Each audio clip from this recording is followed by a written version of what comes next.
Tenth होने के बाद बहुत से सारे बच्चों का टारगेट होता है क्या, 11th में एडमिशन लेना है और मुझे आगे जाके अमुक अमुक बनना है।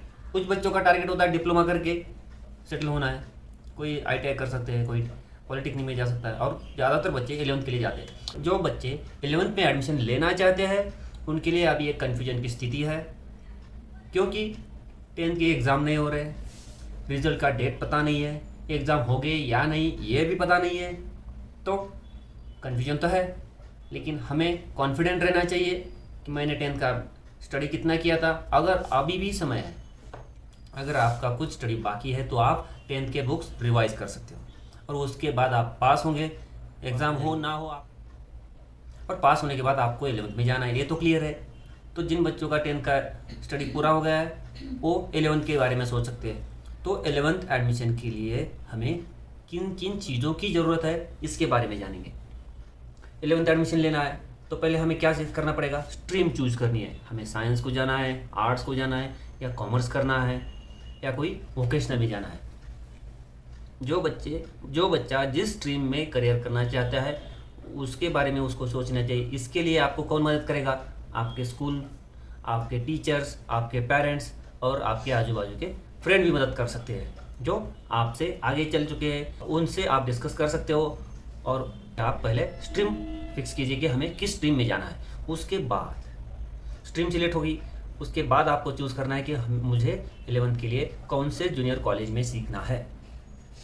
अपने पास वाला है, आने जाने में दिक्कत नहीं आएगी, उसकी क्वालिटी कैसी है ये आपको पता रहेगा।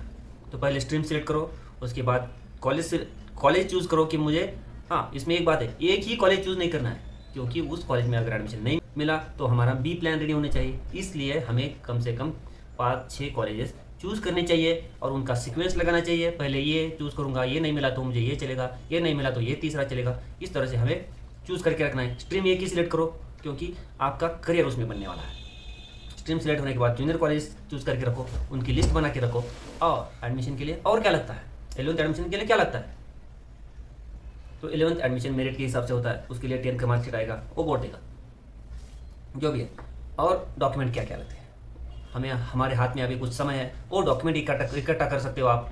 जो समय अभी मिला है, अभी एडमिशन शुरू नहीं हुआ है, तो एडमिशन शुरू होने से पहले ही अगर जो डॉक्यूमेंट चाहिए वो आपके हाथ में रहेंगे तो आपको आसानी होगी। इसलिए आपको एडमिशन क्या, LC और मार्कशीट ये तो कंपलसरी होता है। उसके बाद जिन बच्चों को रिजर्वेशन में से एडमिशन लेना है कोई सोशल रिजर्वेशन कैटेगरी में है उसके लिए कास्ट सर्टिफिकेट लगेगा। कोई बच्चे पैरेलल रिजर्वेशन में, मतलब कोई विकलांग है, डिसेबल है, कोई एक्स सर्विसमैन का बेटा है, कोई ट्रांसपोर्ट एम्प्लॉय का बेटा है, तो उनके लिए उस तरह से सर्टिफिकेट आपके हाथ में होना चाहिए। एक्स सर्विसमैन का सर्टिफिकेट होना चाहिए, विकलांग का सर्टिफिकेट होना चाहिए। जो भी रिजर्वेशन का आप लाभ लेना चाहते हो और उसके हिसाब से एडमिशन लेना चाहते हो तो वो सर्टिफिकेट पहले से आपको निकाल के रखना चाहिए। अगर किसी के पास कास्ट सर्टिफिकेट नहीं है तो अभी समय है, आप अप्लाई करके वो प्राप्त कर सकते हो। और एक चीज़ ध्यान में रखनी होती है क्या, तो 11th का एडमिशन जो है ऑनलाइन हो ऑफलाइन हो कोई बात नहीं, तो उसका शेड्यूल हमें पता होना चाहिए।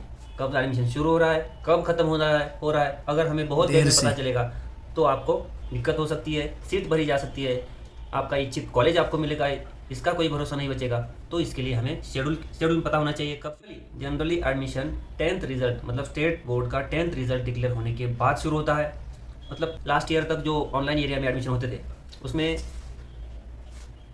10th रिजल्ट के पहले ही कुछ प्रोसीजर शुरू हो जाती थी। मतलब बच्चों का रजिस्ट्रेशन होगा, फॉर्म भरने का प्रोसीजर होगा, वो पहले ही होता था। और 10th के बाद ऑप्शन चूज करके अलॉटमेंट शुरू होता था तुरंत। तो इस तरह से भी हो सकता है, लेकिन अभी तक कुछ नहीं क्लियर है।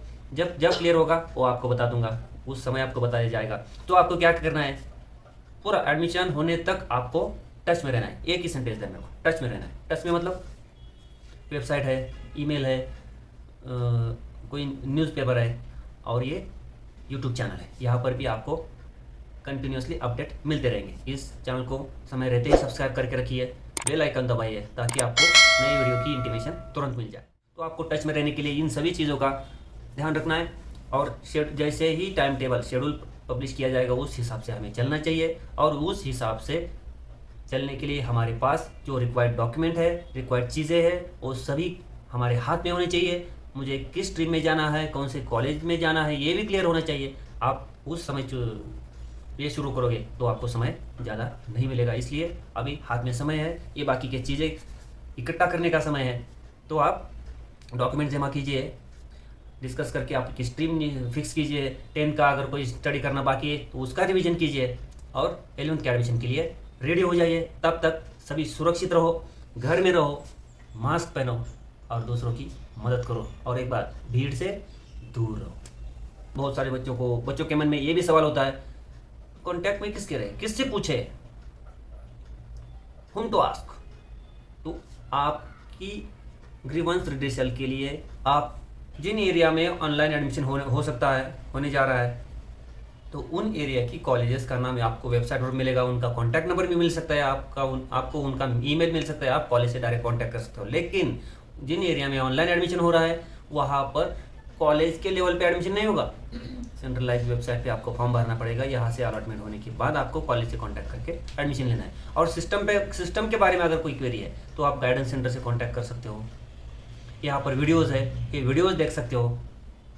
फेसबुक पेज है हमारा और ये यूट्यूब चैनल है, इस पर भी जो लास्ट ईयर की वीडियो इस यूट्यूब चैनल पे ऑलरेडी है, वो भी आप देख सकते हो। लेकिन वो वीडियो लास्ट ईयर के शेड्यूल के हिसाब से बनाए गए हैं। वो वीडियोस लास्ट ईयर के वीडियो इस साल जैसे है उसी तरह इस साल अप्लाई नहीं होंगे, लेकिन जो इन्फॉर्मेशन है वो आप अभी मिल सकती है। और जब 11th का एडमिशन का प्रोसीजर फिक्स हो जाएगा तब आपको 11th एडमिशन के बारे में एक वीडियो में से आपको जानकारी दी जाएगी। तो आपको कांटेक्ट में रहना है कॉलेज के गाइडेंस सेंटर के वेबसाइट के ईमेल के ज़रिए और इस यूट्यूब चैनल के ज़रिए, जो कि आपका एडमिशन होने तक आपका सबसे अच्छा भरोसेमंद और ऑथोराइज कंपेनियन रहने वाला है।